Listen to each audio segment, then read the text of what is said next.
Pai. Está aqui o nosso pastor Rafael, Pai. Ele será o mensageiro nesta noite. Sabemos, Senhor, que ele já é um homem abençoado. Sabemos que o Senhor usa ele tremendamente. Mas, Deus, que esta palavra nesta noite, ela possa direcionar os nossos corações, aleluia. E transformações possam vir nesta noite aqui. Pai amado, Pai querido, nós te louvamos. Usa ele, Pai, em nome do Pai, do Filho e do Espírito Santo. Nós vamos dar salve de palmas para o nosso pastor. Amém? Deus abençoe em nome de Jesus.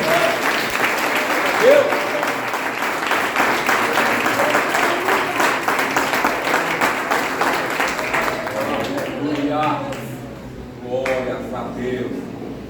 Glória a Deus. Glória a Deus. Pastor da igreja, amém? Amém. Vamos ser assento em nome de Jesus. Só para esclarecer para a igreja, não era o meu nome que estava na escala. O irmão vai de novo o pastor pregar 2 quinta-feiras seguidas. Meu Deus, ninguém aguenta mais esse homem, por favor. Mas era a pastora Simara que estava na escala. A pastora está com um problema, um pouco de tosse, um pouco resfriada, está conseguindo falar muito. E aí, como foi hoje, não consegui, ela tentou até a última hora. Aí todo mundo já falou, não vou conseguir realmente. Então, deixa que Deus vai fazer a obra. Então, estarei aqui, no domingo estaremos ensinando a palavra novamente, mas é uma semana excepcional, tá? Depois, semana que vem, a gente volta à ordem normal dos trabalhos. Deus vai usar os outros vasos em nome de Jesus. Olha comigo sua Bíblia, no livro do Gênesis, no capítulo de número 37. A partir do versículo de número 12. Livro do Gênesis, capítulo 37, versículo 12 em diante. Se você não encontrar Gênesis, tem algo muito sério acontecendo com você. É um problema muito grande na sua vida. Você aceitar Jesus de novo. Mas eu creio que todos encontraram, glórias a Deus. E quem não trouxe a Bíblia vai acompanhar conosco aqui pelo Data Show. Uma história bastante conhecida, mas Deus tem algo especial para revelar ao meu e ao teu coração nessa noite através desta história. Quem crê na palavra do Senhor, que a palavra fala com Deus, amém? Glórias a Deus. Diz assim, Gênesis capítulo de número 37, a partir do verso de número 12. E foram seus irmãos apacentar o rebanho de seu pai junto de Siquém.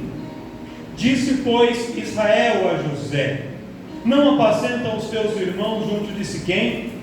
Vem, e enviar-te-ei a eles. E ele lhe disse: eis-me aqui. E ele lhe disse: ora, vai e vê como estão os teus irmãos, e como está o rebanho, e traze-me resposta. Assim o enviou do vale de Hebrom, e José veio até Siquém. E achou-o um varão, porque ele andava errante pelo campo. E perguntou-lhe o varão, dizendo: que procuras? E ele disse: procuro meus irmãos. Dize-me, peço-te, onde eles apacentam? E disse aquele varão: foram-se daqui, porque ouvi-lhes dizer: vamos a Dotã. José, pois, seguiu os seus irmãos e achou-os em Dotã. E você diz amém. Todos conhecemos a história de José, uma história muito conhecida. Tem filme da Disney, tem representações no cinema, em desenho e tantas coisas, porque é uma história muito linda, é uma história muito inspiradora. E alguns detalhes sobre essa história, em outras mensagens que eu mesmo já preguei, que outros irmãos pregaram, a gente aprendeu algumas coisas que no primeiro bater de olho na Bíblia a gente não consegue enxergar. E quando você conhece a questão cultural, você conhece a história com mais profundidade, você vai aprendendo alguns mistérios da palavra. Por exemplo, tem pessoas que acreditam, e eu mesmo por muito tempo acreditei, que Jacó, que o pai de José, havia feito a túnica para ele. Mas quando nós conhecemos a história na sua profundidade, nós entendemos que na verdade essa túnica que José usa, ela vem desde lá de trás. Eu já preguei preguei sobre isso. O homem chamado Abrão, quando ele estava ali em Ur dos Caldeus, e o seu pai era um fabricante de ídolos, seu pai fazia estatuetas dos ídolos. Então o pai de Abraão, ele começou a ganhar muito dinheiro fazendo estátua dos ídolos que eram adorados lá em Ur dos Caldeus.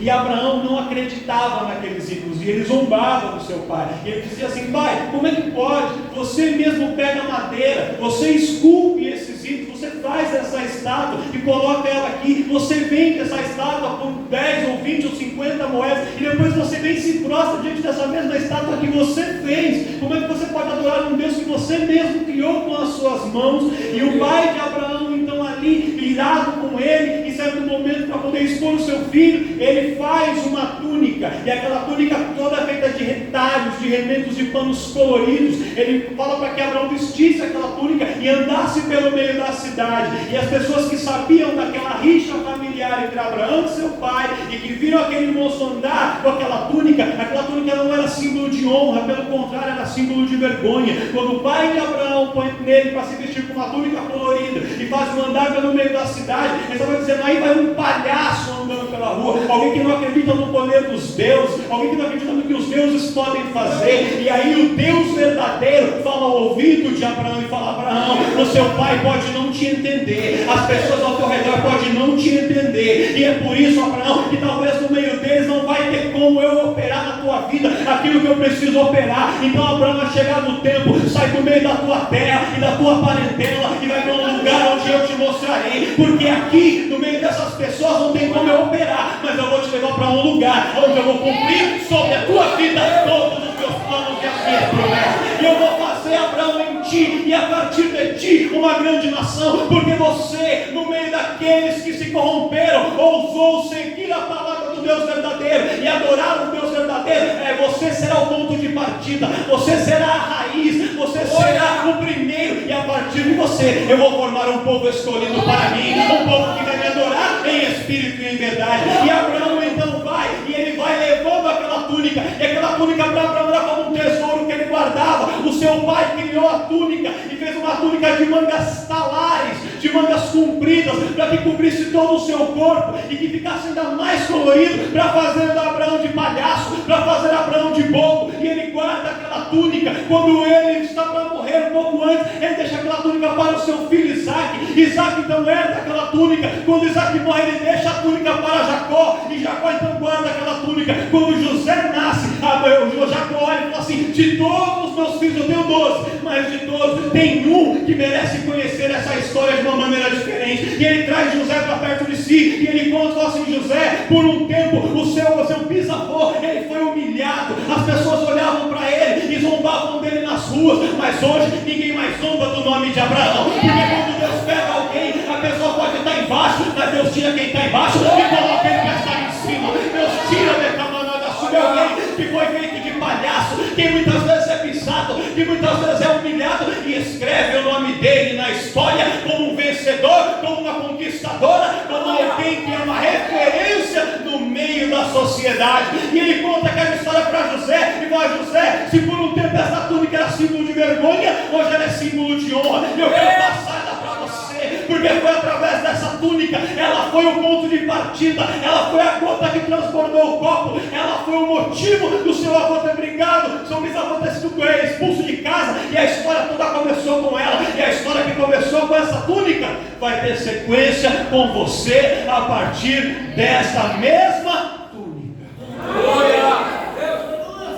Olha para o seu irmão e fala assim: já que sabia dessa história? Se não sabia, você aprendeu hoje. Olha lá, vai acompanhando a história. Aí, o José, ele tinha túnica, mas a túnica não era para ficar sendo usada assim, era mais para ele ter. Mas o José tinha tanto orgulho daquela túnica, que ele começou a vestir a túnica e andar com ela na rua, em casa, no meio dos irmãos.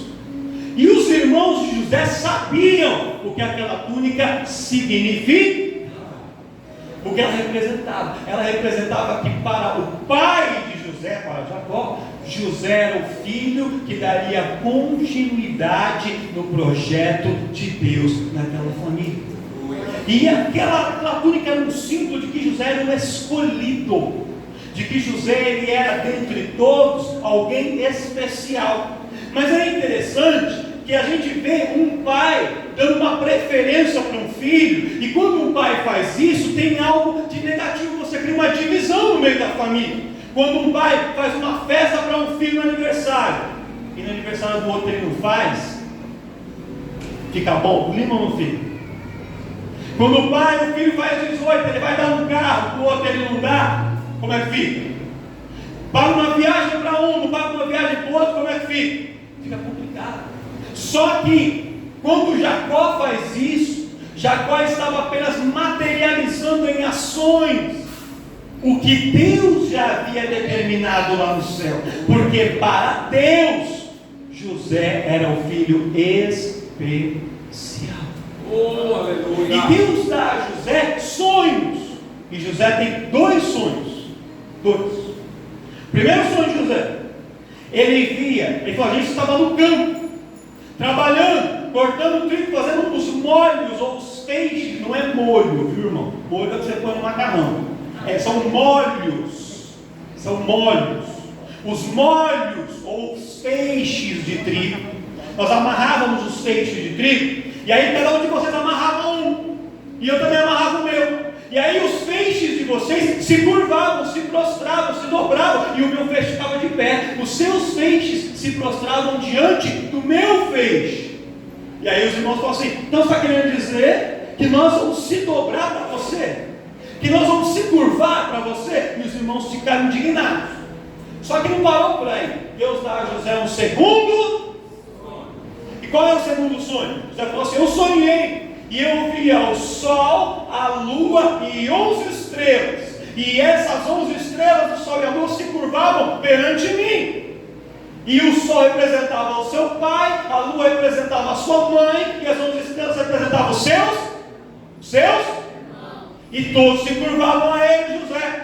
E ali os irmãos ficam ainda mais indignados. E falam assim, então você está confirmando que a gente vai se curvar perante você. E eles olharam e ouviram o relato do sonho de José e se atentaram a algum detalhe. Qual detalhe? O detalhe que eles se curvavam a José. E essa parte era desagradável, mas eles não entenderam a revelação completa do sonho. E esse sonho tem alguns símbolos interessantes para nós. Primeiro, quando José tem o primeiro sonho, José estava trabalhando na terra, estava cortando trigo, ele estava no campo, ele estava mexendo com as coisas da terra, e no meio das coisas da terra, o seu feixe fica de pé e os outros feixes se curvam diante dele. Ou seja, aqui embaixo, com as coisas da terra, com o trabalho da terra, com as coisas materiais, ele seria honrado no meio dos seus irmãos. Com as coisas corriqueiras, com as coisas da vida, ele seria exaltado. Mas não parava por aí. Deus falou, além de te exaltar na parte material, você vai ter um carro melhor que ele, você vai morar numa casa melhor que ele, você vai ter roupa melhor que ele. Mas não é só isso, também com as coisas que são do alto, eu também vou te exaltar. O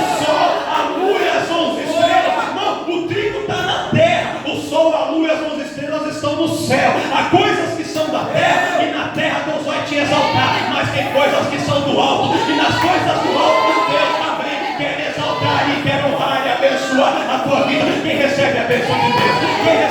Quem recebe a bênção embaixo e recebe a bênção em cima, recebe a bênção com as coisas materiais e recebe com as coisas também espirituais. Mas tem um outro detalhe. Se, presta atenção, se no primeiro sonho os 11 feixes e os feixes de trigo representavam os seus irmãos, então no primeiro sonho os seus irmãos eram trigo. José também. José era trigo e seus irmãos eram trigo. No segundo sonho, os seus irmãos eram representados por estrelas. O que é melhor, irmão? Ser estrela ou ser trigo? O que é melhor? Veja que do primeiro sonho para o segundo sonho, José cresce, José evolui. Só que os seus irmãos crescem e evoluem também. Eles deixam de ser trigo e passam a ser estrelas. Eles deixam de ser opaco, uma semente que morre, e passam a ser estrelas que brilham. Mas eles estavam tão preocupados com o fato de José ser maior do que eles, de José estar de pé e eles se curvando, que deixaram de prestar atenção no crescimento que Deus estava dando para eles mesmos. Olha o que Deus estava falando: vocês vão começar como trigo, vão virar estrela. Ele falou: não importa, mesmo sendo estrela, José vai ser maior do que eu. E tem pessoa que Deus está fazendo na vida dele, Deus está operando na vida dele, Deus está entregando para ela, Deus está fazendo ela se tornar estrela, mas ela está olhando para o brilho do outro, para o brilho da outra, e querendo brilhar mais do que o outro. Irmão, não importa se o seu irmão vai brilhar mais que você, importa que Deus vai te fazer brilhar. Deus vai te tirar de baixo e vai te colocar em cima. Deus vai te tirar das coisas terrenas e materiais e vai te levar para as posições espirituais. Deus vai te colocar em posições altas. Deus vai te fazer brilhar. Ah, mas o irmão brilha mais que eu. O irmão é problema de Deus e do irmão. Brilha você com o brilho que Deus te deu, porque essa é a sua porção.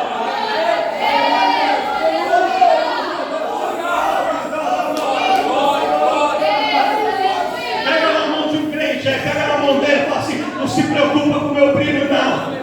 Vai brilhando aí no seu lugar, vai brilhando no seu trabalho, vai brilhando no seu ministério, vai brilhando na sua família, vai brilhando no seu casamento, vai brilhando onde Deus te leva. Seja estrela, seja estrela, seja estrela e brilhe.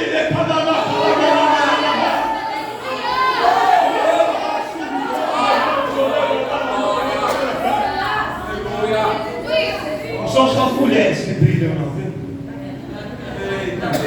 Aleluia! Glória! Presta atenção. Já vou chegar na palavra. Eu vou chegar. Vai dar tempo. Presta. Eu acho. Presta atenção. José sonha os dois sonhos. Os irmãos ficam revoltados com ele. E os irmãos, nervosos, irados, saem para apacentar os rebanhos do seu pai. E o texto bíblico é claro. Moisés, quando escreve aqui o texto inspirado pelo Espírito Santo, ele diz assim: e os irmãos de José vão apacentar os rebanhos do seu pai em Siquém. Eles saem de casa do pai, vamos para os pastos de Siquém, para apacentar os rebanhos em Siquém. Era para lá que eles iam. E não era só daquela vez que eles iam para lá. Eles iam frequentemente para Siquém. Por quê? Porque Siquém tinha bons pastos. E não somente por isso, porque em Siquém havia uma cidade estabelecida. E a cidade de Siquém era um local onde eles poderiam, por exemplo, se fosse necessário, comprar comida, encontrar abrigo, encontrar alguém para ajudar. Por quê? Porque era uma cidade estabelecida. E quando eles saíam para apacentar, não é que eles iam às 8 da manhã, batia cartão e voltava às 5. Não, eles ficavam dias com o rebanho. Eles iam e ficavam dias, semanas com o rebanho apacentando lá, e depois eles voltavam. Então eles precisavam de estar em um lugar onde houvesse uma mínima estrutura para que eles pudessem ficar e permanecer lá em segurança. E isso havia em Siquém. Então eles sempre iam para Siquém. E dessa vez eles falaram para o pai: assim como sempre, nós vamos para Siquém. Só que eles chegam em Siquém, ficam um pouco em Siquém, e depois, por um motivo que nós não sabemos qual que é a razão, não existe uma justificativa objetiva plausível para eles terem saído de Siquém. Só que eles saem de Siquém. E quando eles saem de lá, eles saem contando: você não dá para ficar aqui, nós vamos para Dotã, que era uma cidade não muito distante, mas num lugar totalmente diferente.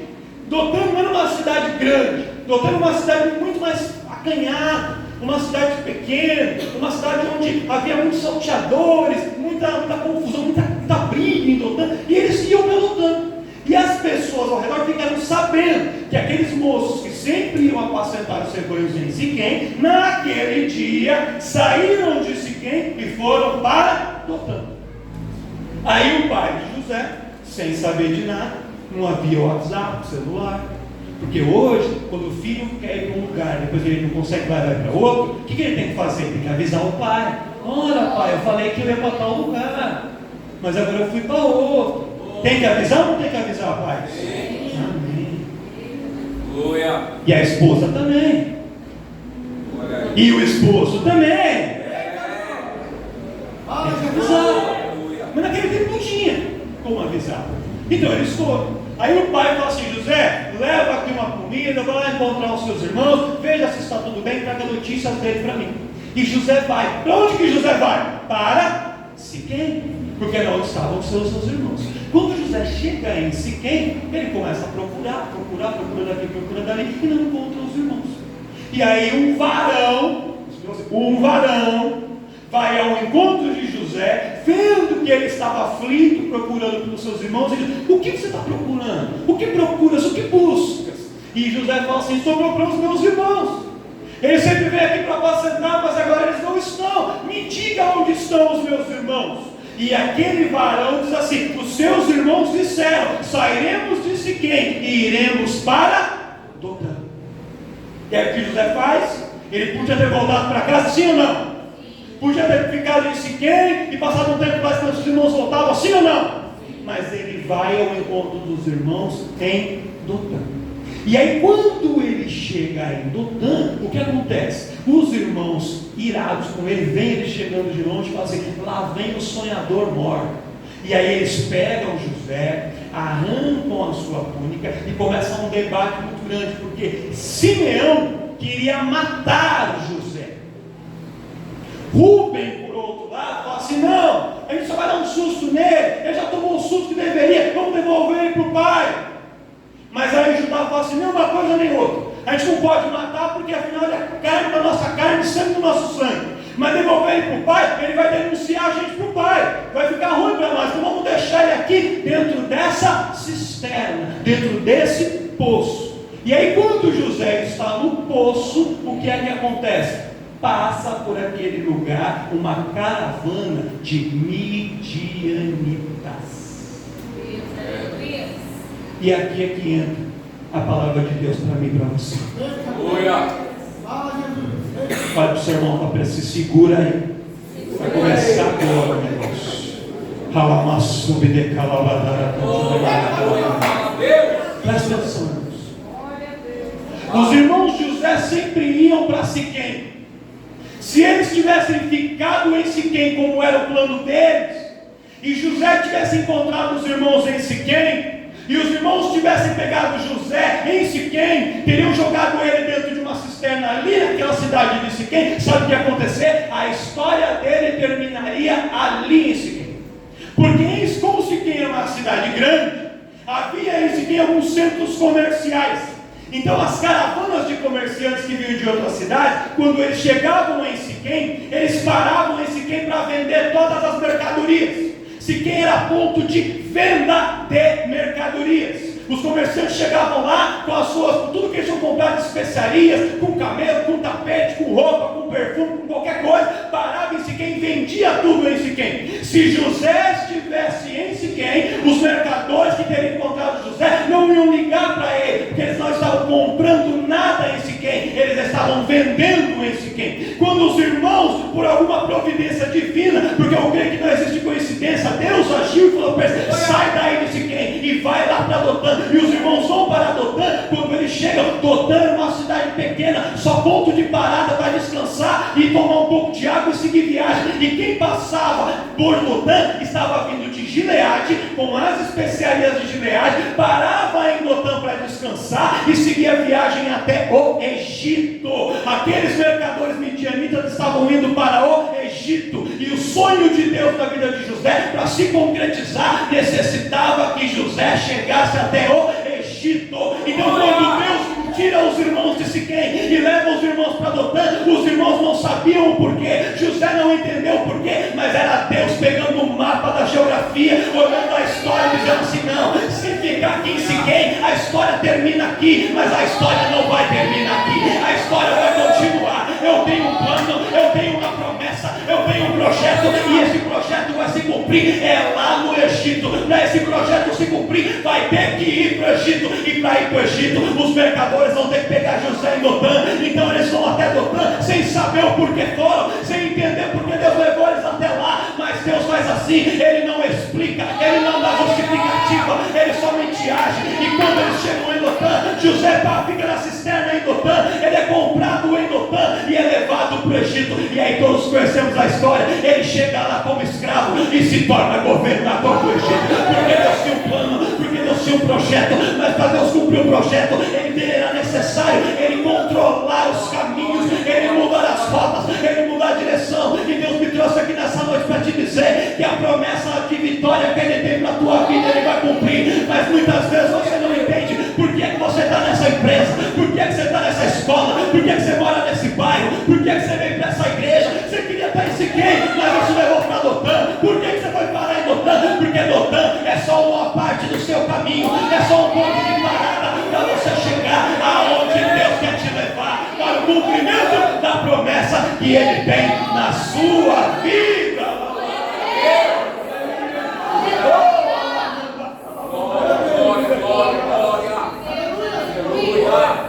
A gente não entende, irmãos, por que é que Deus faz da maneira como Ele faz. Por que é que Deus nos aproxima de algumas pessoas? Por que essa pessoa? Mas a gente não entende hoje. Lá na frente a gente vai entender. A gente não entende porque Deus coloca a gente em alguns lugares. Você fala, mas meu plano era ir para Siquém. Por que Deus me levou para Dotã? O que tem em Dotã? Em Dotã não tem nada. Mas os midianitas vão passar por Dotã, eles não passam em Siquém. Você não sabia disso, mas Deus está no controle. Era necessário. Se José tivesse ficado em Siquém, irmãos, a história dele terminaria ali.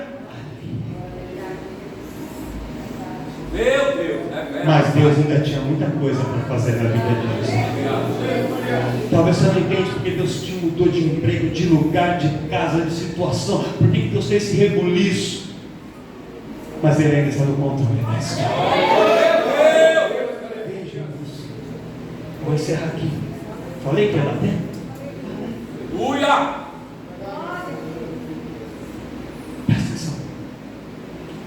Quando os irmãos de José vendem José como escravo, eles vendem José por 20 moedas. 20 moedas de prata. 20 moedas era o preço usualmente pago por um escravo velho ou um escravo muito fraco fisicamente ou um escravo doente.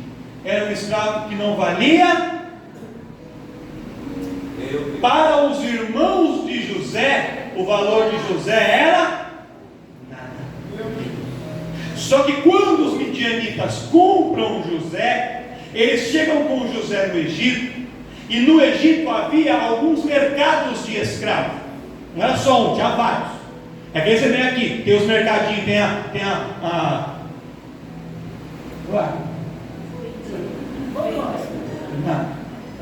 e tem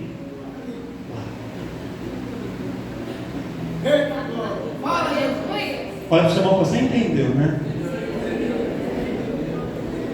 Eu não vou dar nome, referência, né?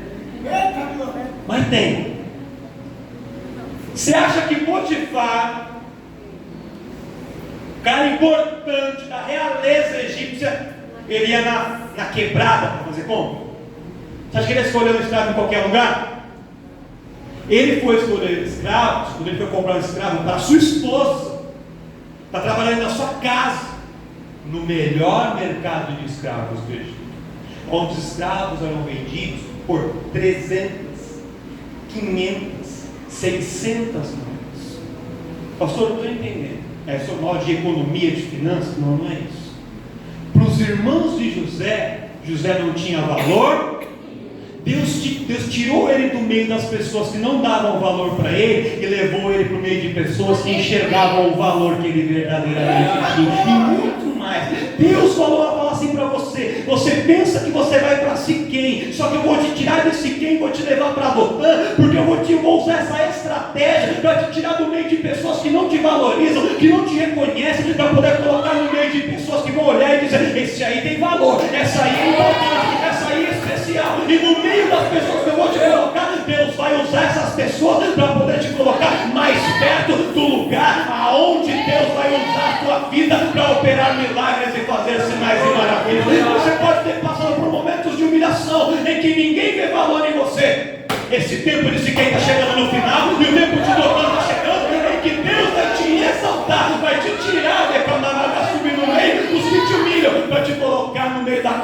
para as pessoas que enxergam o valor na tua vida.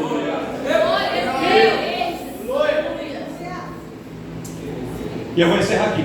É o último ponto. Olha só. Aí vai preparando para fazer as filas depois, hein? Vocês obreiros ainda vão se preparando aí. Um minuto. Presta atenção. Os irmãos José, Simeão, queriam matar José. Rúben queria devolver José para seu pai. Se matassem José como Simeão queria, a história teria acabado ali. Se devolvessem José para o seu pai como Rúben queria, ele ficava vivo, mas o sonho de Deus não iria se.